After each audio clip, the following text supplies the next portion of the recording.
शेतकरी आत्महत्या करत आहेत, शेती कोरडी पडली आहे आणि लोक संकटात आहेत. अशा वेळी आम्ही शेतकऱ्यांच्या दुःखात सहभागी होऊन काळी दिवाळी साजरी केली. तुम्हाला जर खरंच समाजासाठी काही करायचं असेल तर किराणा पाठवण्याचा दिखावा न करता शेतकऱ्यांना मदत करा आणि जर पुन्हा असा कुचेष्टापूर्ण प्रकार करण्याची हिंमत दाखवली तर त्याचं सडेतोड उत्तर दिलं जाईल. जनतेच्या भावनांचा अपमान करून राजकारण करणाऱ्यांना अमरावतीकर कधीच माफ करणार नाहीत. राणा दाम्पत्याने आपली राजकीय नाटकबाजी थांबवावी, नाहीतर लोकच त्यांना योग्य जागा दाखवतील. दिवाळी सरली, आपण शेतकऱ्यांनी काळी दिवाळी साजरी केली. आपण अमरावती जिल्ह्यामध्ये राहतो आणि अमरावती जिल्ह्याची संस्कृती, अमरावती जिल्ह्यामध्ये एका विशिष्ट पद्धतीनं या ठिकाणी राजकारण आपण करतो. आतापर्यंत करत होतो, पण मागच्या या 10 वर्षांमध्ये काही विचित्र लोक या राजकारणामध्ये आलेले आहेत आणि त्यांनी अमरावतीचं नाव अतिशय खराब केलेलं आहे. एकदम हलकटपणाची वागणूक त्या ठिकाणी ते देतात. मलाही हा अनुभव ह्या दिवाळीच्या दरम्यान आला.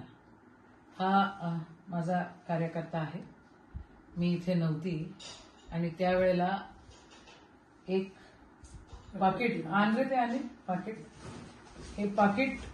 हे पाकिट माझ्या घरी देण्यात आलं आणि असं सांगण्यात आलं की जरा आम्हाला फोटो काढायचा आहे आणि यशोमती ताईंच्या घरी आम्ही किराणाचं पाकिट दिलं. हे जे चित्रविचित्र लोक आहे, नवरा कुठे बायको कुठे, कधी सत्तेमध्ये, कधी आमच्या सपोर्टनी, कधी भाजपच्या सपोर्टनी, कधी कोणाच्या सपोर्टनी काय काय राजकारण करत असतात. त्याने मला 100 रुपयाची साडी पाठवली फुलकटासारखी. हे पाठवला. हे काय आहे? हा पोहा आहे. हे मुरमुऱ्याचे पाकिट आहेत 2. हा डब्बा मोठा दिसला पाहिजे म्हणून 2 मुरमुऱ्याचे पाकिट आहे. याच्यामध्ये हे सोयाबीन पाठवलाय. हे बिस्किट. हे मला असं वाटतं हे शाळांमध्ये जे काही वाटप होतं ना, त्या शाळांमध्ये त्याचं हे तेल पण त्याचंच वाटलं जातं.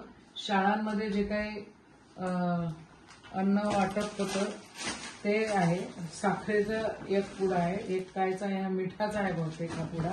हे बेसन आहे, हे शेंगदाणे आहे, ही कायची तरी डाळ आहे. परत जर असं केलं ना तर तुम्हाला चांगलं उत्तर मिळेल. माझ्या बापदादांनी कधी बारदाना चोरला नाही. मी एक प्रतिष्ठित घरातली मुलगी आहे आणि प्रतिष्ठित व्यक्तीची बायको आहे. मी असे चिल्लर धंदे तुमच्यासारखे कधी करत नाही आणि तुम्ही जर चिल्लर धंदे करत असाल तर त्याचं उत्तर आम्हाला देता येतं. शेतकऱ्यांची दिवाळी काळी गेलेली आहे.